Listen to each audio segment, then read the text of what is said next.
Selamat berjumpa kembali dalam pembahasan tentang berbagai tema yang sangat menarik untuk kita kaji bersama.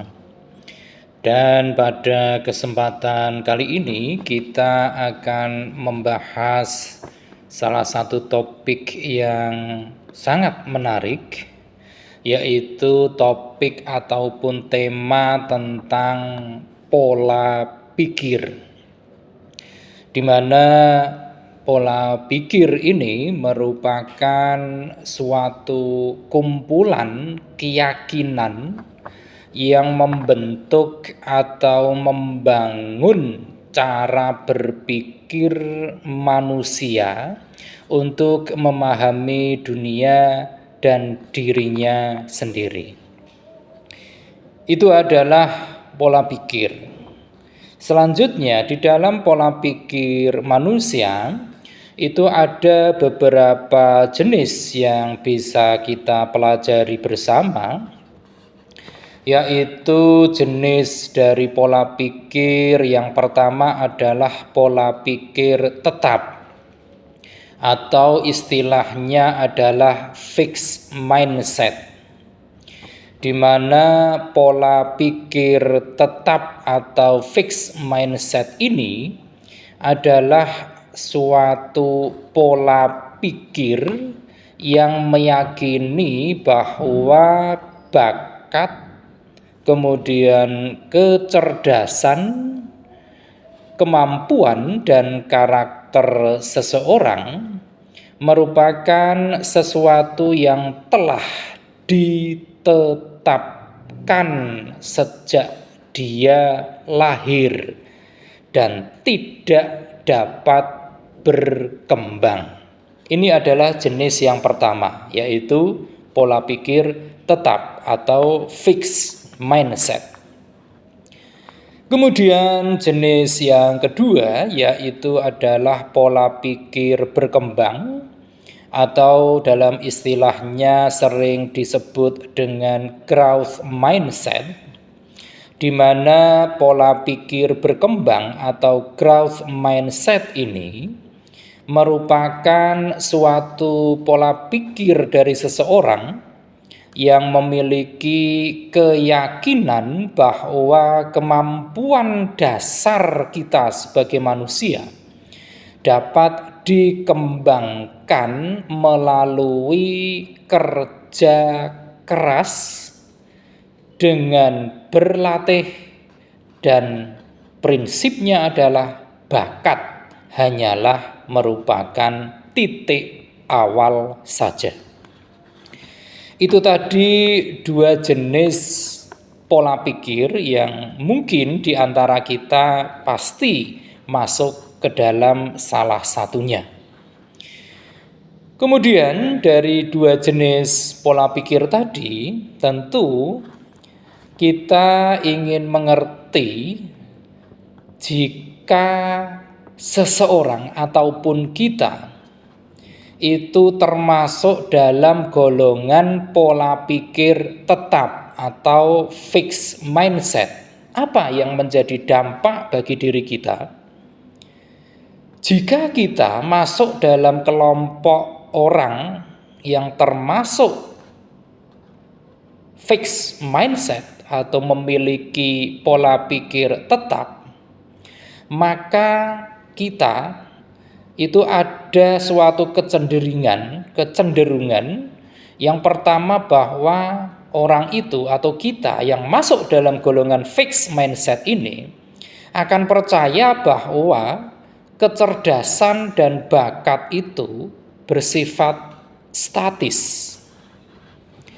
Kemudian yang kedua adalah dengan masuknya mungkin kita dalam kelompok orang yang memiliki fixed mindset atau pola pikir tetap, kita cenderung akan lebih mudah menyerah.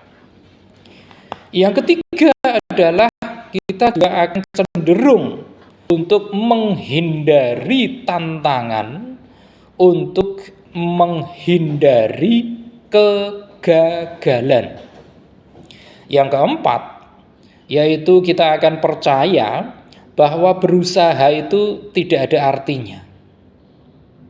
Dan yang kelima, jika kita termasuk dalam golongan orang yang memiliki fixed mindset atau pola pikir tetap, maka kita akan memiliki kecenderungan untuk merasa terancam dengan kesuksesan orang lain.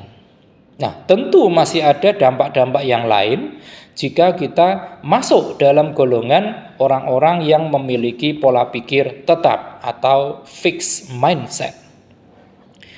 Pun demikian, jika kita dengan menelaah diri kita, ternyata kita masuk dalam golongan orang yang memiliki pola pikir berkembang atau growth mindset, tentu juga ada dampaknya. Apa itu? Dan ini juga akan sedikit berkebalikan dengan jika kita masuk dalam kelompok yang memiliki pola pikir fixed mindset. Nah, jika kita masuk dalam kelompok orang yang memiliki pola pikir berkembang, maka kecenderungannya adalah kita akan senantiasa memiliki semangat dalam belajar. Kemudian yang kedua adalah bahwa dampak yang bisa menghinggapi kita jika kita memiliki pola pikir berkembang, yaitu kita akan memandang kesuksesan orang lain itu sebagai suatu sumber inspirasi. Yang ketiga, kita akan percaya bahwa kecerdasan itu dapat ditingkatkan. Yang keempat, yaitu kita tentu saja akan bersedia untuk menerima tantangan. Dan yang kelima, jika kita masuk dalam golongan orang-orang yang memiliki pola pikir berkembang atau growth mindset, maka kita akan berusaha untuk lebih keras dalam melakukan segala proses pembelajaran. Itu adalah jika kita masuk dalam golongan orang-orang yang memiliki yang namanya pola pikir berkembang. Kemudian juga muncul pertanyaan, mungkin saja pertanyaannya adalah apa yang menjadi faktor yang bisa mempengaruhi pola pikir seseorang. Ternyata ada beberapa faktor yang bisa mempengaruhi pola pikir seseorang. Apa saja itu? Yang pertama adalah faktor kepribadian, di mana dalam faktor kepribadian ini penting sekali untuk kita melatih diri dengan membiasakan untuk berpikir positif, agar pola pikir kita juga ikut untuk berubah menjadi positif. Kemudian faktor yang kedua yang juga sangat mempengaruhi pola pikir seseorang adalah keluarga. Di mana jika seseorang ataupun kita sejak kecil itu didukung terutama oleh keluarga kita untuk berkembang, tentu akan sangat-sangat mempengaruhi pola pikir kita. Secara tidak langsung mereka akan menerapkan pola pikir berkembang yang akan sangat berpengaruh pada cara dalam menghadapi suatu persoalan ataupun permasalahan. Itu adalah faktor yang kedua. Kemudian faktor yang ketiga yang juga sangat-sangat mempengaruhi pola pikir seseorang adalah faktor lingkungan. Nah, untuk faktor lingkungan itu sangatlah penting untuk memilih lingkungan yang senantiasa mendorong antara satu dengan yang lainnya untuk berkembang. Karena hal ini tentu juga akan menular kepada individu-individu termasuk kita di dalamnya. Nah, Itu adalah beberapa faktor yang sangat bisa mempengaruhi kepribadian ataupun terutama pola pikir seseorang. Selanjutnya adalah jika kita memiliki pola pikir berkembang, apa yang bisa kita dapat dari sisi manfaatnya? Tentu saja ada beberapa manfaat yang bisa kita rasakan jika kita telah masuk dalam golongan orang-orang yang memiliki pola pikir berkembang atau growth mindset ini. Manfaat yang pertama yaitu kita akan menyadari bahwa kegagalan itu bukanlah tanda ataupun simbol dari ketidakmampuan. Kita juga akan menyadari bahwa bagian paling penting dalam melakukan sesuatu itu adalah sisi prosesnya. Jadi kuncinya adalah kita tidak perlu untuk merasakan apa yang namanya keraguan. Kemudian juga sisihkan perasaan malu yang teramat ataupun malas untuk terus belajar dan berproses. Ini adalah manfaat yang pertama. Kemudian manfaat yang kedua, jika kita memiliki pola pikir berkembang ataupun growth mindset adalah tentu kita akan lebih menjadi produktif lagi. Jika kita memiliki pola pikir yang berkembang, maka kita akan memiliki yang namanya keberanian untuk mencoba. Apa yang dicoba? Tentu banyak hal-hal yang baru. Juga kita akan berani untuk menantang diri kita sendiri dan tentu dapat meraih hal-hal yang dianggap mustahil oleh sebagian banyak orang. Ini adalah manfaat kedua. Kemudian manfaat yang ketiga, jika kita memiliki pola pikir yang sifatnya berkembang atau growth mindset adalah kita akan bisa melihat berbagai permasalahan sebagai suatu tantangan yang harus diselesaikan ataupun dicari solusinya. Permasalahan yang akan muncul akan menjadi suatu tantangan bagi kita untuk dapat mengasah kemampuan berpikir kritis kita dan juga sikap analitis kita. Itu tadi beberapa manfaat jika kita masuk dalam golongan orang-orang yang memiliki pola pikir berkembang atau growth mindset. Selanjutnya, tentu dengan pola pikir yang berkembang tadi, kita juga menjadi paham bahwa sebagian besar dari kita, terutama untuk rekan-rekan generasi muda, lebih khusus lagi yang sedang dalam lingkaran dunia usaha maupun dunia industri, ataupun bagi rekan-rekan atau adik-adik yang sedang berjuang untuk masuk dalam dunia usaha maupun dunia industri, pola pikir itu sangat penting di dalam dunia usaha maupun dunia industri. Nah, dalam dunia usaha dan dunia industri itu ada beberapa pola pikir yang sangat menjadi perhatian karena pola pikir itu sangat menentukan keberhasilan tidak hanya individu yang memiliki pola pikirnya, tetapi juga akan merembet kepada organisasi atau institusi ataupun perusahaan tempat dia bekerja atau mengabdi. Nah, pola pikir apa saja yang sangat-sangat dibutuhkan dalam dunia usaha dan dunia industri? Pola pikir yang pertama adalah tentang sistem.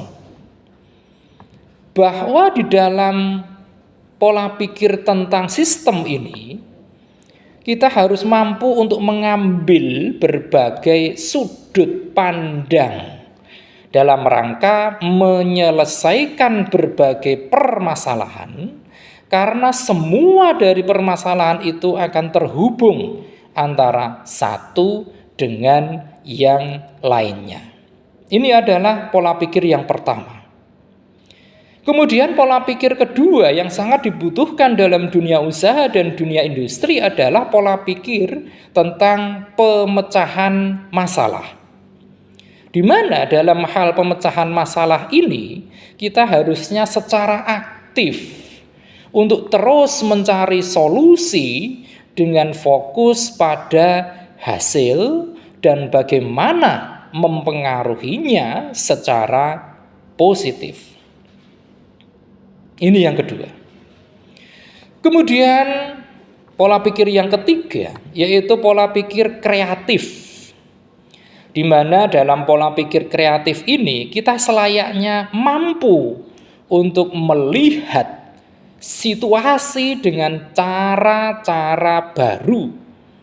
Melihat apa yang tidak dilihat oleh orang lain. Itulah pola pikir kreatif. Kemudian yang keempat adalah pola pikir fleksibel. Di mana dalam pola pikir fleksibel ini kita mestinya memiliki pola pikir yang berkembang, membatasi penilaian, memiliki pemikiran terbuka, dan senantiasa bersikap untuk selalu ingin tahu serta waspada. Ini adalah fleksibel. Kemudian yang kelima dalam hal pola pikir yang sangat dibutuhkan dalam dunia usaha dan dunia industri adalah pola pikir strategis, rasional, logis, dan praktis. Nah, untuk pola pikir strategis, rasional, logis, dan praktis ini kita selayaknya mampu menggunakan berbagai teknik seperti penetapan tujuan, kemudian pernyataan visi, kemudian juga tentang bagaimana kita bisa memanfaatkan analisis tentang keunggulan dan kelemahan kita, termasuk di dalamnya adalah dengan analisis SWOT. Kemudian pola pikir yang keenam yaitu pola pikir reflektif. Di mana pola pikir reflektif ini adalah kita mampu untuk meluangkan waktu yang digunakan untuk kita melakukan perenungan agar bisa membuat suatu keputusan yang lebih baik lagi. Kemudian yang ketujuh yaitu pola pikir positif, di mana dengan pola pikir positif ini kita haruslah konsisten pada kekuatan yang ada dalam diri kita dalam situasi apapun. Apa yang benar dan apa yang salah, kita harus mampu untuk memilih dan memilahnya. Kemudian yang kedelapan adalah pola pikir tentang analitis. Di mana dengan pola pikir analitis ini, jika kita masuk dalam dunia usaha dan dunia industri, maka kita akan mampu mengubah masalah-masalah besar menjadi serangkaian bagian yang lebih kecil, sehingga akan membuatnya lebih mudah untuk dimengerti dan juga sekaligus bisa dikerjakan. Ini adalah yang kedelapan. Kemudian yang kesembilan adalah pola pikir global. Ini sangat penting dalam dunia usaha dan dunia industri. Dengan berpola pikir global ini, maka kita akan dapat mempelajari budaya maupun bahasa lain dan juga dapat beradaptasi dalam tempat maupun pengalaman yang baru. Dan pola pikir yang ke-10 yang sangat penting dalam dunia usaha dan dunia industri adalah pola pikir kolaborasi. kolaboratif. Di mana dengan pola pikir kolaboratif ini kita akan memiliki suatu pondasi yang kuat untuk mampu bekerja sama dan mendengarkan orang lain agar bisa memperluas pemikiran kita dalam bidang-bidang baru. Demikian pembahasan singkat kita tentang pola pikir ataupun mindset ini. Semoga akan lebih membuka wawasan kita dan kita akan lanjutkan dengan pembahasan dengan tema-tema yang tidak kalah menariknya pada sesi-sesi berikutnya. Terima kasih atas perhatian Anda semua. Jangan lupa setelah menyaksikan tayangan ini silakan klik di layar Anda untuk like, komen, share, dan tentu saja jangan lupa subscribe.